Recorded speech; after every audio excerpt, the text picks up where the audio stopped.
예, 인사드리겠습니다. 오늘 강의를 맡은 그 TBS 파트너스의 대표이사 이동규입니다. 반갑습니다. 반갑습니다. 예. 이제 오늘부터 4주간에 걸쳐서 여러분들한테 이제 비즈니스 모델과 사업 계획서 작성과 관련해서 심화 교육을 이제 진행을 하게 됩니다. 기초 과정이 사실 이제 3, 5, 7월 달에 기초 과정을 했고요. 그 다음에 이제 심화 과정이 9월, 11월 달 두 과정에 이제 진행을 하는데, 지난달에 이제 그 9월 달에 저희가 심화 과정을 좀 진행해 본 결과, 이 기초 과정을 해보시지 않은 분들이 또 심화 과정을 오셔가지고, 너무 어려웠습니다라는 얘기를 좀 피드백을 많이 받았어요. 그래서, 우선 이제 4주긴 한데, 제가 이제 아마 다다음 주인가 한 주 제가 좀 해외 출장이 있어가지고, 한 주는 밀리는데, 한 주 반 정도를 기본 과정을 제가 먼저 말씀을 드릴 겁니다. 그리고 나서 2.5주를 이제 심화 과정으로 같이 진행을 할 거거든요. 그래서 혹시 나 기초 너무 심심해, 너무 재미없어, 또 이렇게 말씀하실 수도 있겠는데, 만약에 그런 분들 계시면 따로 한번 저한테 상담을 받거나 그렇게 하시면 진행을 하시면 될 것 같아요. 그래서 오늘은 기본적으로 이제 비즈니스 모델이라는 걸 사업계획서를 작성하는 과정을 전반적으로 어떻게 해서 사업계획성이 이루어지는지에 대한 얘기를 드릴 거고, 그리고 처음 시작이 그 시작으로서 어떤 준비를 하는 것이 가장 사업계획서 작성에 필요한가를 말씀을 드릴 겁니다. 예, 그렇게 진행을 할 거고요. 중간중간에 이게 질문이 있으시면 언제든지 말씀을 하세요. 예, 제가 필요한 거에 대해서 바로바로 말씀을 드릴 거고, 오히려 이제 일방적인 강의보다는 여러분들이 꼭 필요하신 내용을 잘 가져가시는 게 가장 중요하거든요. 예, 그래서 나 이거 잘 이해가 안 된다? 꼭 질문을 하세요. 예, 하나라도 더 여러분들이 여러분 거가 되길 바라는 마음에서 강의하는 거니까 꼭 그렇게 하시길 빌겠습니다. 우선 이제 전반적인 내용을 말씀을 드리면 4주 동안 방금 1.5주 정도를 기초로 말씀을 드릴 거고 2.5주 정도를 심화를 할 겁니다. 우선 이제 사업계획서라는 걸 작성을 하시기 위해서는 가장 중요한 건 여러분들이 이제 사업계획서 안에 들어가야 할 글들 또 어떤 구조로 되어 있기 때문에 어떤 내용들을 넣어야 될지를 먼저 고민을 하시는데 우선 저희 과정은요, 제일 중요한 거는 사업계획서라는 걸 작성하기 위해서 가장 필요한 게 뭐냐? 이제 비즈니스 모델링이라는 거예요. 예, 그래서 사업계획서의 기본이 되는 거는 비즈니스 모델이다. 근데 이 비즈니스 모델이라는 거에 또 기본이 되는 건 뭐냐면 비즈니스에 대한 이해예요. 예. 자, 이제 시작이 이제 그러면 거꾸로 가는 거죠. 사업계획서를 이제 작성하기 위해서는 먼저 비즈니스 모델을 이해를 해야 되고, 그 비즈니스 모델을 이해하기 위해서는 다시 비즈니스가 무엇인지를 이해하는 과정이 필요하다. 예, 그래서 첫 번째 단계가 비유 과정이에요. 비즈니스 언더스탠딩 과정. 두 번째가 비즈니스를 이해했으면 거기에 대해 아이디어를 어떻게 모델링을 해야 될지에 대한 BM 과정.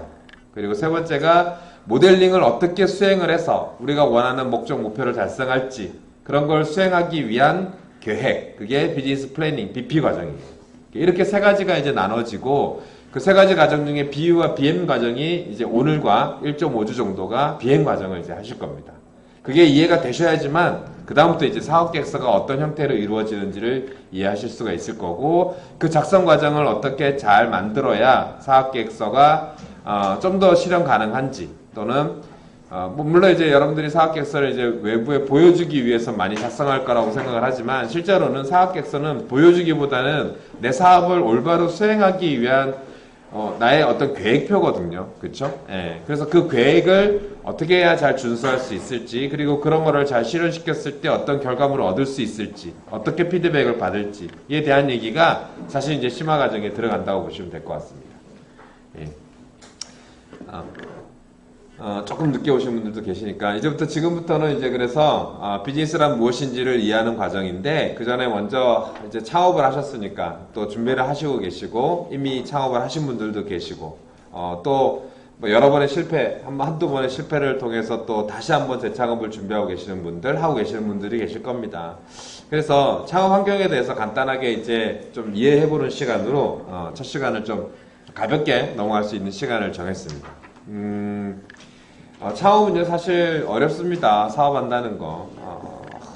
뭐 저도 지금 요즘 최근에 스트레스성 위궤양이 생겨가지고 좀 고생을 하고 있는데, 저도 창업을 한 지가 벌써 3번의 창업을 했는데 이제 마지막 창업한 지가 지금 하고 있는 창업이 2013년도에서 해서 5년째 이제 열심히 하고 있습니다.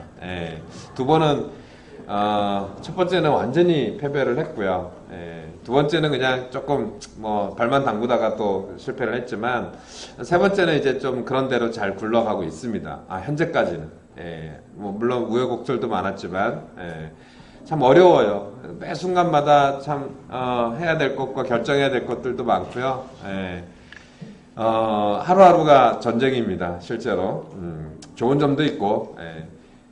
제가 이제 이 말을 상당히 좋아하는데요.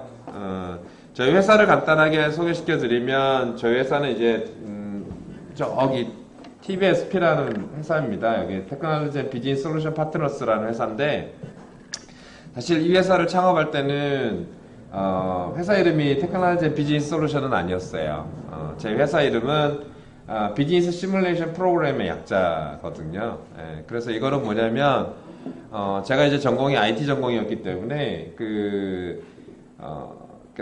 회사에서 이제 어떤 사업 계획을 세울 때, 그러니까 본인들이 이제 어떤 사업 계획을 세워서 진행을 해야 되는데, 거기에 대해서 이게 될지 안 될지, 들어가면 얼마나 리소스를 투입을 해야 될지, 얼마나 시간이 걸릴지, 이런 것들에 대한 평가 시뮬레이션 툴이 사실 이제 큰 기업들은 쓰고 있는데 스타트업들이나 작은 기업들은 없더라고요. 그래서 그걸 한번 개발해 보면 어떨까라고 시작을 한 게 이제 BSP의 시작이었습니다. 근데 이제 초기에 사업을 시작을 하면서 사람들한테 이런 거 만들 거면 했더니 다들 이해를 못 하시더라고요. 그러니까 이해를 못 하시는 것도 있고, 니즈도 없으시고, 그거 뭐 맞아? 그거 되겠어? 복잡한 게? 그런 얘기를 많이 하셔서 바꿨어요. 기술 사업화 쪽에 관련된 지원을 해드리는 사업으로. 그래서 뭐 한간에서 이제 뭐 쉽게 얘기하면 컨설팅 사업이에요. 컨설팅을 진행하는데, 저희들은 이제 이걸 연구개발 서비스라고 합니다. 저희들이 주로 하는 거는 스타트업이든 중소기업이든 중견기업이든 신제품 개발을 하게 돼 있거든요. 신제품, 신서비스. 그러면 그거를 전략적으로 어떻게 개발하는 것이 효율성과 효과성을 올릴 수 있을지 관련해서 기획해드리는 서비스를 하는 거예요. 그게 연구개발 서비스라고 합니다. 주 사업이 그거고요.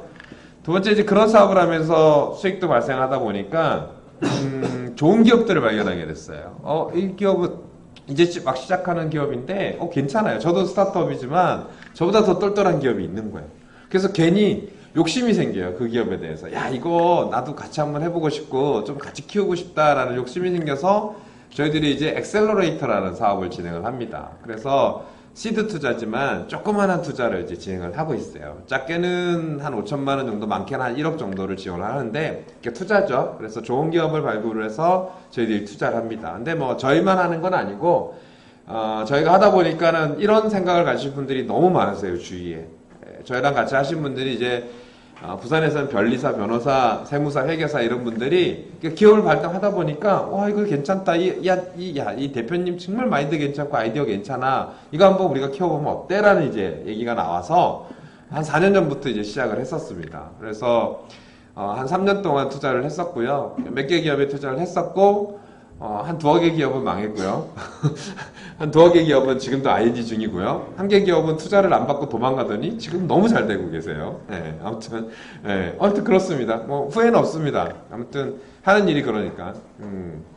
최근에는 이제 투자조합이라는 걸 또 결성을 해서 울산에 계시는 분들이 울산 기업을 키우겠다고 하셔서, 저희는 이제 부산에 있지만 그런 분들이 뭐 이제 지역의 어떤 활동을 왕성한 활동을 하고 계시는 분이죠. 의사 선생님, 뭐 변호사, 뭐 세무사 이런 분들이 십시일반 하셔가지고 기업들에 투자를 하겠다라고 하셔서 진행을 하고 있습니다. 이제 거기에 저희가 이제 GP로 활동을 하고 있고요. 그리고 세 번째가 스타트업들하고 상담을 막 하다 보니까 처음에는 이제 자금 조달이나 이런 게 어려워서 투자를 좀 해주면 더 도움이 되겠다라고 했는데, 제일 어려워하는 게 뭔가 비즈니스 모델링을 만들고 사업계획서를 만드는 걸 되게 어려워하시더라고요. 예. 그래서 많은 분들이 상담을 하시면 저한테 한 열에 한 6, 7개가 다 모델링 아니면 사업계획서다. 그래서 처음에 내가 생각했던 BSP라는 프로그램이 있었는데 사실 BSP 프로그램은 이런 겁니다. 이제 자원이 있어요. 기업에서는 ERP라는 프로그램을 쓰고 있는데요. 그 각각의 자원들이 있습니다. 사람, 자금, 뭐 또는 생산 시설 이런 것들을 입력을 이제 프로그램상에 입력을 해두고 내가 어떤 프로젝트를 거기다가 넣어놔요. 그러면 이 프로젝트가 과거에 어떻게 수행했는지에 대한 데이터를 끌고 와서 앞으로 이 프로젝트는 너가 이렇게 했는데 지금 이거는 이만큼의 시간과 비용과 이게 필요해 라는 걸 시뮬레이션을 해주는 거예요. 예, 그런 건데 개념은 비슷해요. 그래서 사람들이 가장 어려워하는 게 모델링하고 사업계획서 쓰는 거다? 아, 그래? 그러면 우리가 원래 했던 게 BSP니까 그걸 해주면 어떨까? 라고 해서 만든 게 BMDS라는 프로그램을 저희가 개발을 했어요. 그게 뭐냐면 비즈니스 모델링 디자인 솔루션이에요. 여러분들이 마지막 주에 저희 프로그램을 한번 활용을 할 수 있는 기회를 드릴 겁니다. 그게 뭐냐면 웹상에서 여러분들이 사업 아이템에 대해서 구상한 거를 뚝 서치를 하면 가장 어려운 게 이제 서치 하시는 거잖아요. 그래서 서치를 딱 하시면 산업, 기업, 관련된 경쟁사, 어떤 기술 이런 것들을 다 리서치해서 여러분들 디렉토리에 딱 넣어놔요. 자동으로. 예. 그러면 여러분들이 그 디렉토리 가서 그걸 읽으면서 자기만의 아이디어를 비즈니스 모델이라는 그 각 웹상에서 카테고리를 있거든요. 거기다 막 집어넣으세요. 텍스트를 넣어도 되고 그림을 넣으셔도 되고요. 그 다음에 이제 평가 툴이 있는데 거기다 체크 하시면 그렇게 해서 단계별로 비즈니스 모델링을 쭉 만들어 가시면 나중에 클릭을 한번 딱 하시면 그게 사업계획서로 딱 떠오르게 돼 있어요. 네, 스마트하죠. 향후에는 이게 이제 데이터베이스, 그러니까 AI가 들어가고 빅데이터 처리가 돼서 요즘 이제 요즘은 여러분들 이제 많이 알고 있는 챗봇이라는 거 알고 계시잖아요. 챗봇 시스템을 적용을 해서 여러분들이 실시간으로도 질문하고 바로 답하고 바로 데이터 넣게끔 이제 제2 버전이 다음 내년의 버전이에요. 그걸 이제 개발을 또 하고 있습니다. 아무튼 그래서 이 세 가지 사업을 하는 회사입니다. 예, TBS 파트너스라는 회사가. 그래서 처음에 시작은 둘이서 이제 이 쪽방에서 시작을 했는데 지금은 이제 인원이 12명으로 늘었습니다. 개발자부터 시작해서 컨설턴트, 기술, 연구원들 이렇게 해서요. 근데 이제 왜 이 설명을 하냐면 이제 5년이 걸렸거든요. 여기까지 오는데 정말 우여곡절이죠. 그렇죠? 처음에 생각했던 비즈니스 모델은 제가 생각했던 건 BSP 프로그램. 근데 못했어요. 못하고 새로운 사업들을 진행을 하다가 결국 와보니까 다시 BSP를 하고 있는 거죠. 그렇죠? 예. 이게 이제 피보팅 과정입니다. 여러분들 창업자들을 보시면 꽂히시는 분들이 계세요. 항상. 그러니까 한 아이템에 꽂혀가지고 쭉 가져가세요. 근데 세월은 그렇지 않습니다. 변화가 너무 심하게 일어나고 있죠. 예. 시간적인, 기술은 더더욱 그렇고, 진화가 너무 빨리 일어나고. 그래서 여러분들의 아이템이 빠른 속도의 어떤 이제 정착 과정이 필요한데, 그 과정이 쉽지 않거든요. 그런 과정에서 가장 중요한 거는 고객 데이터예요. 고객들이 실제로 시장에서 어떤 요구를 하는지에 대한 데이터가 충분히 검증되고 얻지 않으면 내 사업이 그 자리에서 하다가 드롭될 가능성이 높고요. 또는 경쟁사들한테 쉽게 발목 잡힐 경우가 많고요. 시작도 해보기 전에 빛을 사라질 수도 있는 가능성이 높습니다. 그게 무슨 얘기냐면 비즈니스는 항상 어떤 빠른 의사결정이 필요하다는 얘기죠. 이것이 끝까지 가야 돼 라는 게 아니라 이걸 하기 위해서 뭘 준비해야 돼. 어떤 것이 더 준비가 돼야지만 이것이 가능성이 높아. 그래서 사업이라는 거는 한 방향으로 내 목표는 여기지만 이게 일직선으로 가는 것이 아니라 출렁출렁 거리면서 갈 수밖에 없다는 겁니다. 예, 근데 그게 과정이 전혀 내가 생각하는 이 북극성을 벗어나서 가는 과정이 아니라는 겁니다. 예, 제가 사업에 어떤 오랜 경험과 어떤 큰 성공을 했기 때문에 여러분한테 드리는 얘기가 아니고요. 작은 사업을 2번 실패해보고 한번 해보니까 결국 이 사업이라는 거는 결국 생존을 해야 내가 했던 걸 할 수 있겠구나. 첫 번째, 서바이벌을 해야 내가 원하는 사업을 할 수 있겠구나. 두 번째는 그 서바이벌 과정이 결국 시장에서의 친화력을 높이는 거겠구나. 내 시장에서 무엇을 요구하는지를 정확하게 알고 거기에 맞는 거를 제공했더니 결국 내가 원하는 이 데이터가 처음에 제가 만약에 BMDS를 개발했으면 저 또 세 번째 창업 실패했습니다. 지금 네 번째 하고 있습니다. 이런 얘기를 하고 있을 수도 있어요. 예. 근데 자신 있게 세 번째를 했다는 얘기는 제가 다양한 스타트업들을 만나면서 가장 필요한 요구가 무엇인지를 먼저 깨달았고 그걸 통해서 프로그램화 시켰고 거기를 그래서 그 사업이 연속성을 가져갔다는 것이 지금의 제 사업을 만들지 않았나라는 생각이 들어서 제일 중요한 거 사업에서는 이 세 가지가 너무너무 중요하다는 걸 말씀을 드리고 싶습니다. 이게 기업가 정신의 가장 기본이거든요. 그래서 저희들도 엑셀러레이터의 기능을 하는데 스타트업들을 찾기 위해서 많이 노력을 하고 있습니다. 그 중에 스타트업을 봤을 때 투자를 할 수 있는 포인트가 뭐냐? 아이디어 아닙니다. 비즈니스 모델 아닙니다. 대표자의 이 마인드예요. 대표자가 CEO로서 기업가 정신을 충분히 갖고 있느냐가 가장 중요한 투자 포인트라는 거죠. VC나 엔젤들 뭐 또 다른 얘기입니다. 엔젤이나 VC는 또 다른 얘기일 수 있겠지만 시드 투자 쪽에서는 가장 민감한 부분이에요. 그래서 그런 부분이 전 시작이었다 말씀을 드립니다. 마음을 잘 받으시라. 기술 창업이 참 어려워요. 시장에서는 뭐 우리나라 같은 경우 이제 OECD 국가 중에서 보시면 창업 생존율이 가장 저조하죠. 기술 창업과 사실은 이제 일반 창업을 구분을 하시기는 하는데, 저는 뭐 이제 이렇게 평가를 합니다. 오늘을 생각하시면 일반 창업, 내일을 생각하시면 기술 창업. 그러니까 일반 창업이라기보다는 점포 창업이겠죠. 오늘의 수익만을 모델링 하시면 일반 창업. 내일을 미래를 기획하시면 그거는 스타트업으로서 기술 창업 이런 걸 얘기를 하는 겁니다. 그러니까 내일을 위해서는 오늘 준비해야 되니까 어쨌거나. 그래서 기술이라고 해서 여러분들이 하이테크한 것만 뭐 생각할 필요 없으세요. 뭐 어떤 반도체나 아니면 뭐 소프트웨어적인 어떤 공학적인 부분, 엔지니어적인 부분, 뭐 이런 것들이 전부 다 기술은 아니죠. 요즘에는 기술이 진화 속도가 너무 빠르기 때문에 하이테크적인 부분을 들고 오시는 분들이 실패 확률이 더 높으세요. 진도가 늦죠. 그래서 투자자 중에서도 이런 분들이 들어오면 별로 썩 좋아하지 않아요. 어떤 분인지 아세요? 여기 혹시 계시면 제가 좀 죄송스러울 수도 있지만, 근데 교수님 스타일들이 그러세요. 연구, 리서치에 너무 이제 올인되어 있으신 분들. 그런 분들이 들어오시면 사실 커머셜하게, 물론 성공하신 분들 많으세요. 교수님 중에 정말 잘하시는 분들 계시는데, 일반적으로 이제 오시면 리서치에 많이 집중되어 있기 때문에 이게 커머셜 쪽으로 빨리 진화가 안 되시더라고요. 그래서 조금 이제 실패할 확률이 좀 많이 생기는 편입니다. 리스크가 크죠.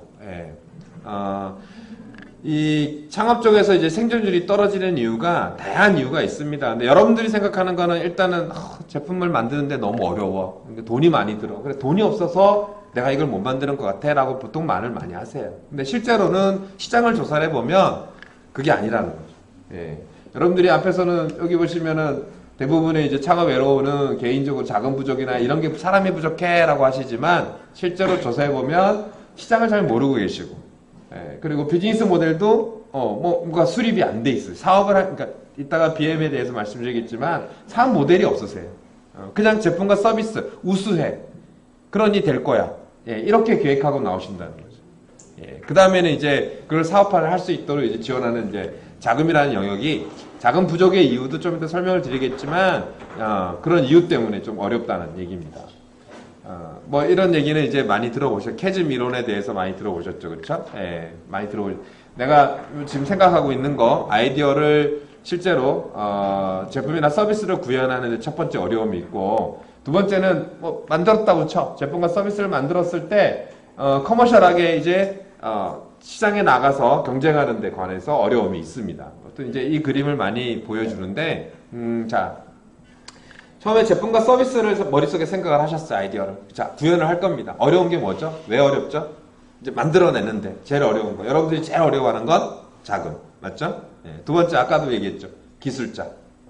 세 번째가 뭐죠? 기술입니다.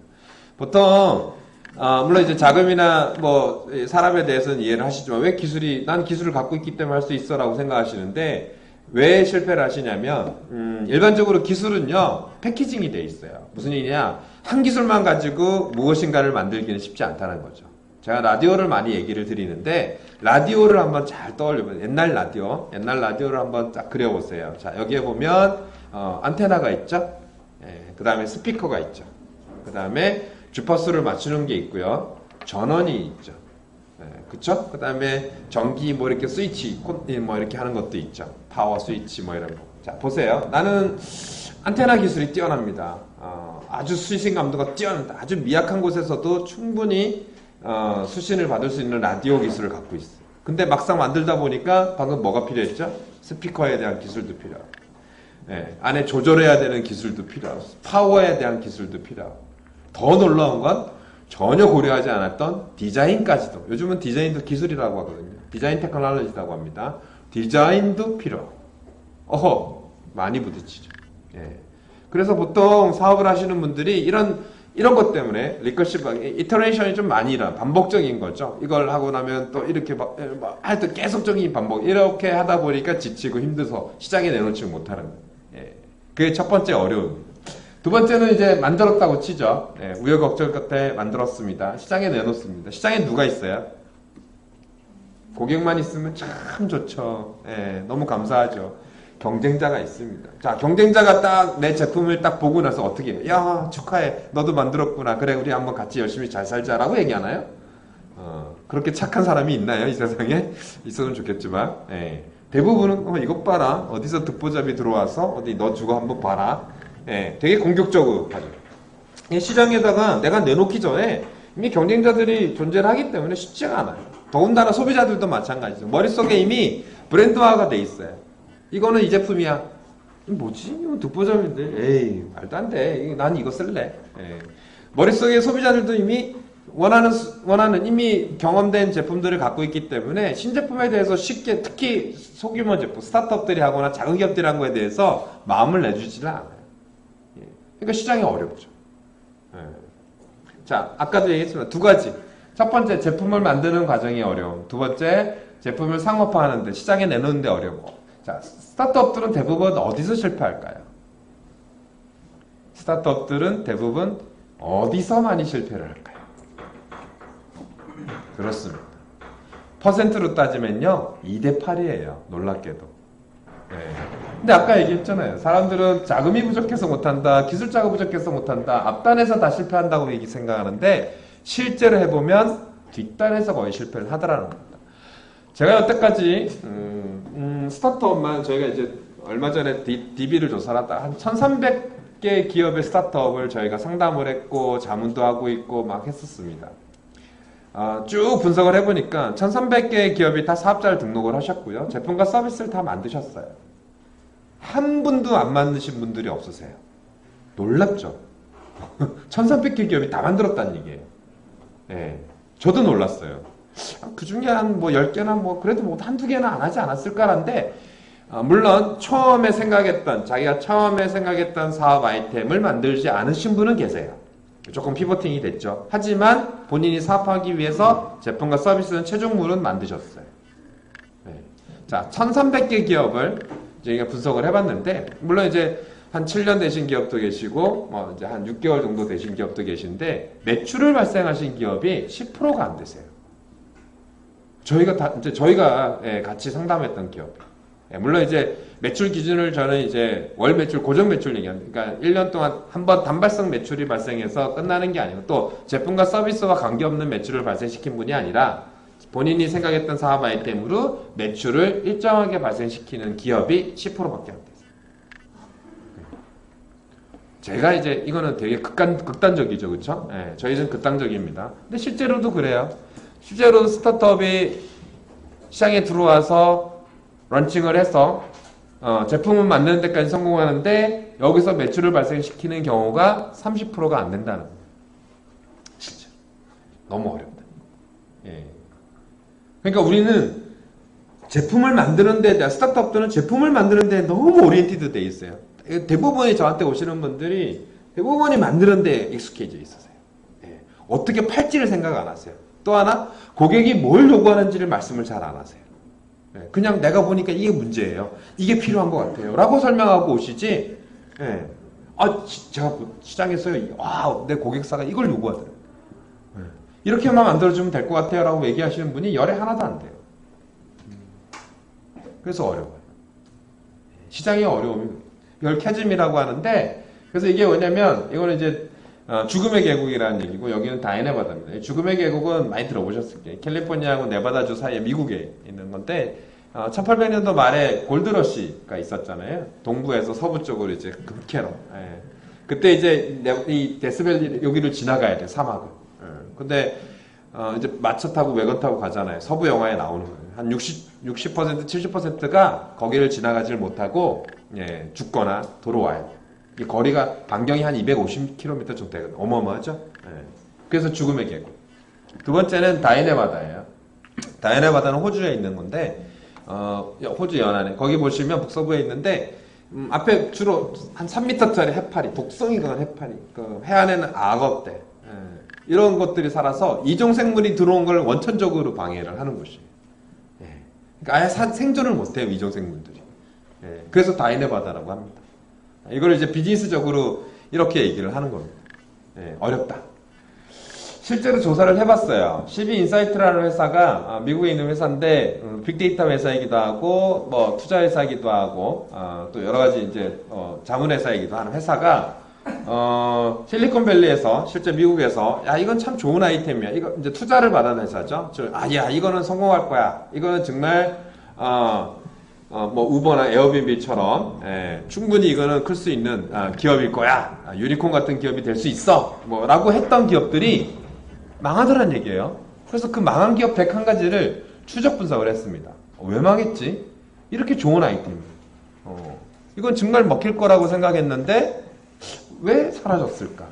그 이유가 뭘까라고 하고 설문조사와 집중 이제 심층 조사를 해봤더니 상위 5개가 이렇게 또 물론 이제 중복으로 하신 건데 중복 대답을 하신 건데 요 상위 5개가 이렇게 딱 나왔는데 이 상위 5개가 이런 거. 네. 첫 번째가 뭐라고 돼 있냐면 저기 뭐라고 돼 있어요? 노 마켓 니드. 시장 니즈를 모르는 사람들이죠. 나는 이렇게 만들어서 내놨더니 시장에서는 그걸 요구하지 않았다는 겁니다. 시장을 다른 걸 요구를 하더라는 거예요. 참 놀랍죠? 스타트업들은 예전부터 뭐 이렇게 이제 보통 우리가 갖고 있는 기술을 가지고 시장에 내놓는 방식을 이게 테크 푸시라고 합니다. 테크놀로지 푸시형의 사업이라고 해요. 내가 갖고 있는 역량, 기술, 기술이라고 해서 아까도 얘기했죠. 반도체 막 이런 게 아니라 서비스도 기술이고요. 다 기술입니다. 제가 갖고 있는 거를 가지고 시장에 내놓는 거를 테크 푸시형 사업이라고 얘기를 하고요. 시장에 있는 요구사항을 끌고 들어와서 내가 모델링해서 다시 내놓는 걸 마켓 풀형이라고 해요. 마켓에 갖고 있는 니즈를 땡겨와서 내 아이디어를 결합을 시켜서 내놓는 방식이죠. 그러니까 대기업들은 테크 푸시형을 합니다. 사실 이제 마켓 풀 테크 푸시형을 하이브리드형으로 같이 하거든요. 예, 뭐 요즘은 최근에는 이제 오픈 이노베이션형으로 많이 하지만 두 개를 합치죠. 내가 갖고 있는 기술, 우월한 기술과 시장의 니즈를 합쳐서 남들보다 먼저 신제품을, 신서비스를 내놓죠. 예. 뭐 가장 뭐 훌륭한 것들이 이제 벨에서 만든 전화기 같은 게 테크 푸시형이고요. 사람들이 요구하지 않았어요. 그런 거 잘 몰랐을 땐. 그리고 여러분들이 지금은 너무 편안하게 쓰고 있는 스마트폰 있죠? 뭐 사실 이제 스마트폰이라는 거 사람들이 잘 몰랐어요. 요구하지 않았어요. 예. 하지만 애플에서는 그런 기획을 세웠고 이런 기술을 가지고 제품화시켜서 런칭을 했더니 좋은 결과가 나온 거죠. 이게 테크 푸시형입니다. 근데 대기업들은 가능해요. 왜냐하면 기술력과 자본력이 있기 때문에 충분히 시장을 견인할 수가 있어요. 근데 스타트업은요, 이 제품에 대해서 인지도 하기 어렵고 경쟁해도 쉽지 않고 기술력도 떨어지기 때문에 단순히 기술력만 가지고 푸시형 하기엔 쉽지 않습니다. 그래서 스타트업이 할 수 있는 건 빠르게 시장에 진입할 수 있는 건 마켓 풀형이에요. 자, 두 개 다 있으면 좋아요. 마켓 풀의 나만의 기술력. 예. 하지만 제가 예를 가장 많이 드는 게 에어비앤비와 우버 얘기를 듭니다. 예. 트래비스가 만든 에어비앤비, 조 게비아와 친구들이 만든 거꾸로죠.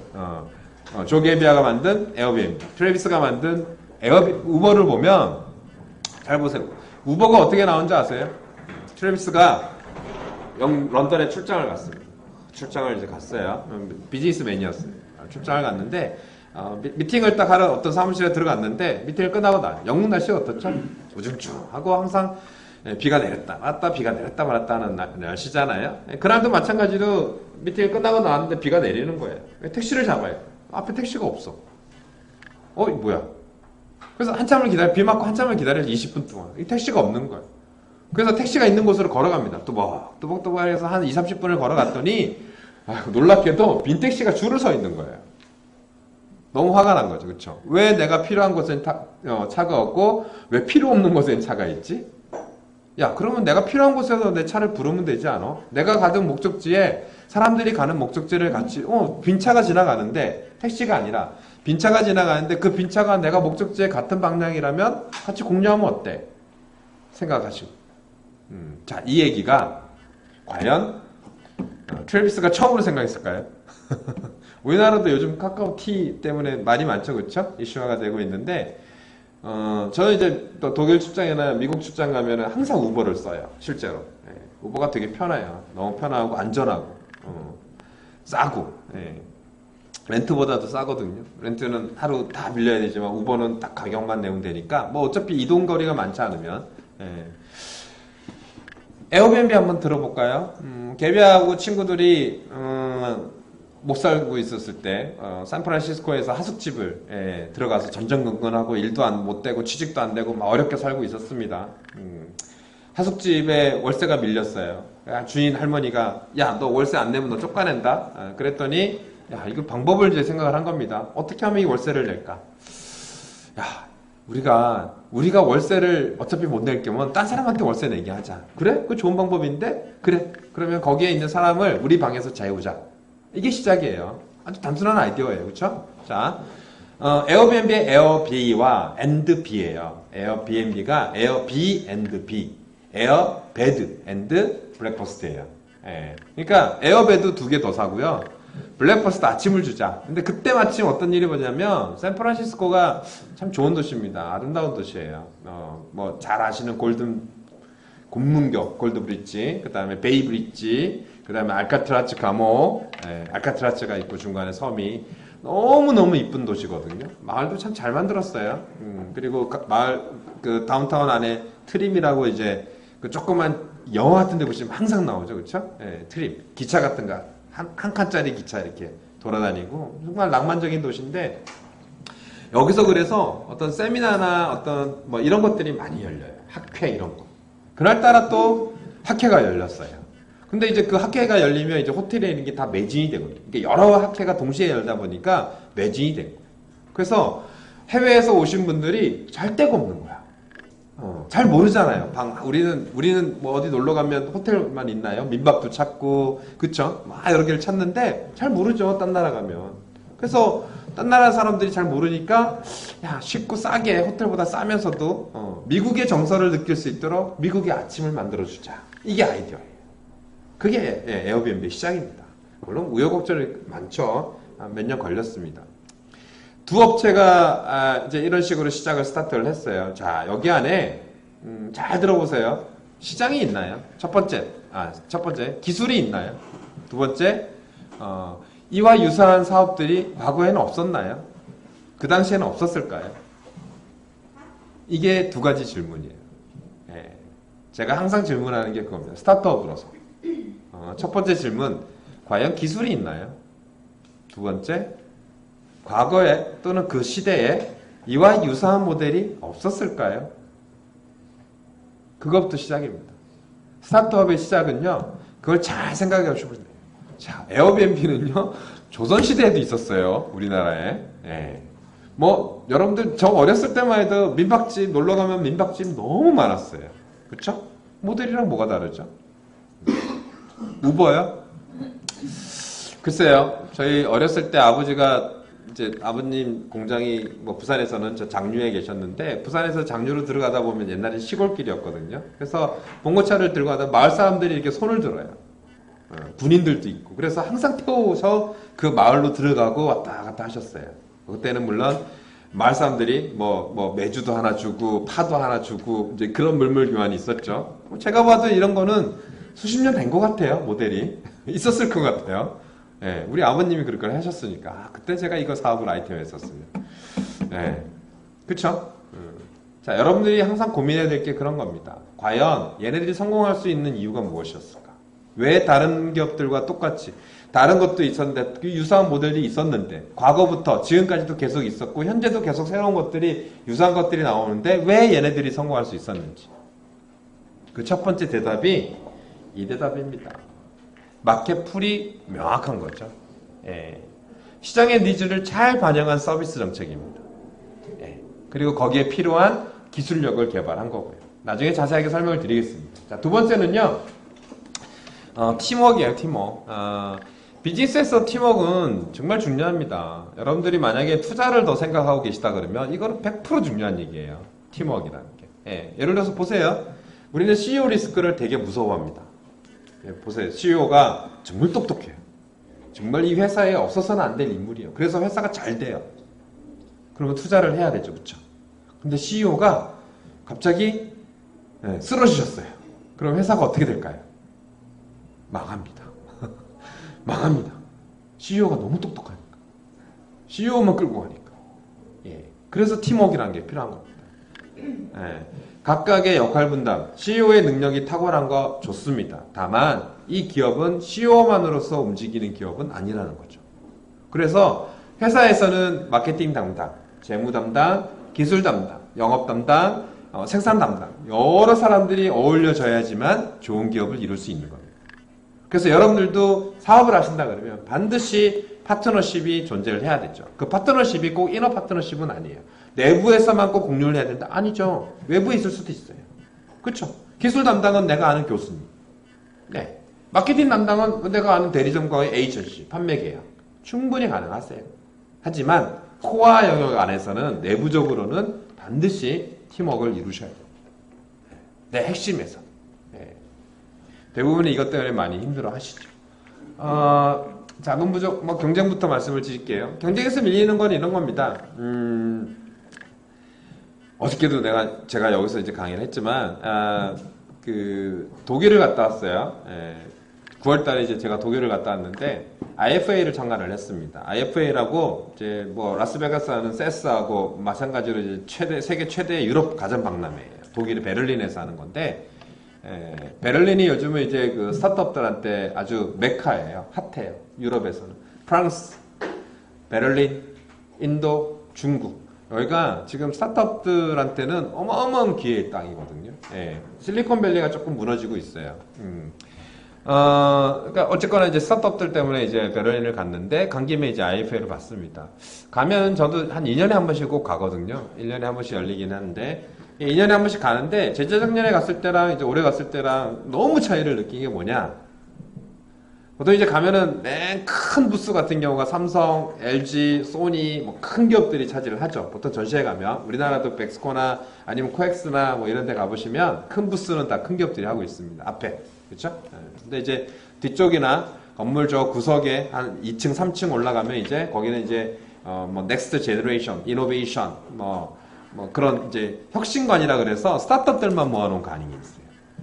또 유로피언전, 아시안전 이런 것도 있고 하긴 하지만 근데 가보니까 재작년에는 그냥 유럽 사람들 유럽에서 열리니까 유럽인들이 되게 많아요.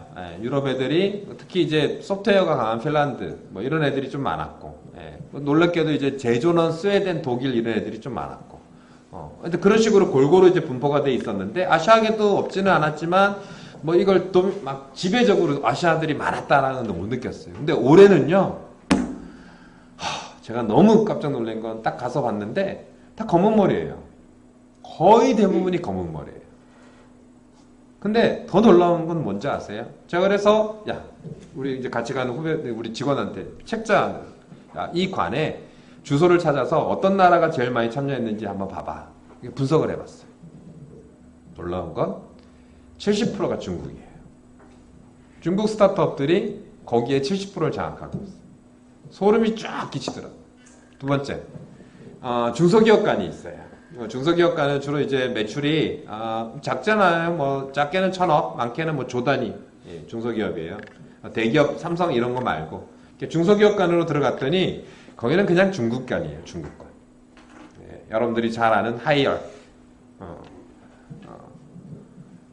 그 IBM 컴퓨터 인수하는 회사가 뭐죠? 아무튼 컴퓨터 회사. 뭐 기타 등등. 제가 예전에는 이 회사가 분명히 다른 유럽계 회사였는데 가봤더니 중국이 인수를 한 회사가 돼 있어요. 네. 놀랍게 산업이 발전하고 있습니다.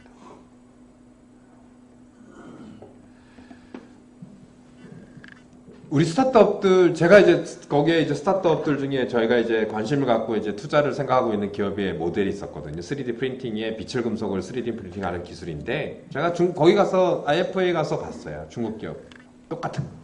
제가 보기에는 좀 더 우수한 기업. 예. 중국이 15년, 20년 전에는 우리의 8개 중에 2개 정도가 우리보다 우수했어요. 기술, 제품 이런 것들이. 그죠? 대부분 우수하다고 하는 거는 우리가 못했던 것들이죠. 항공, 뭐 이런 것들. 그런 게 우수했지만 지금은 역전입니다. 2개만 우리가 우수하고요. 8개가 중국 거예요. 중국이 우수해요. 제조는 다 이미, 한국 기업들 중에 예전에는 중국에다가 오더를 내서 부품을 수입을 해서 샀지만 지금은 거꾸로 막 하고 있어요. 중국이 오더를 받아서 부품을 중국으로 보내고 있어요. 그 정도로 역전이 되고 있죠.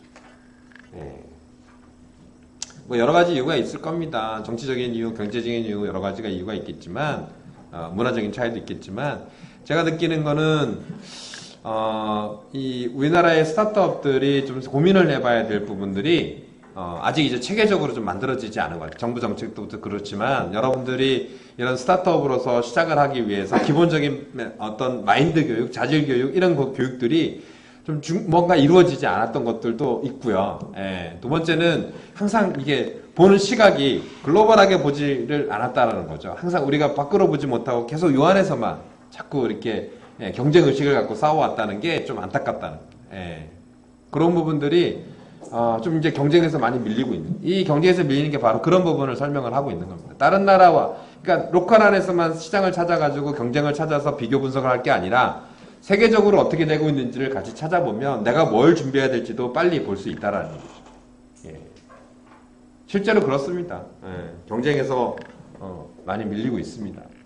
자, 자금 부족은요, 이거는 이제 파이낸싱 플로우하고 관계가 있습니다. 다음 장이 없네요. 보통 우리가 스타트업이 이제 시작을 하게 되면 처음부터 수익을 쫙 내고 올라가진 않죠. 우상향 그래프를 그리진 않습니다. 그렇죠? 자, 처음에는 투자를 하죠. 그래서 돈을 써야 됩니다. 돈을 쓰고요. 그 다음에 어느 정도 쓰다 보면 내가 이제 제품과 서비스가 만들어지는 시점이 생기죠. 그때는 어떻게 돼요? 시장에 내놓으면 수익이 생기겠죠. 그러면 이제 커브가 돈 쓰다가 돈을 버는 쪽으로 바뀝니다. 그리고 다시 쭉 올라가면 처음으로 다시 돌아오죠. 원점으로 복원합니다. 그렇죠? 원점으로 복원하고 그때부터 이제 진짜 플러스 주머니에 돈이 만들어지기 시작하는 시대가 되죠.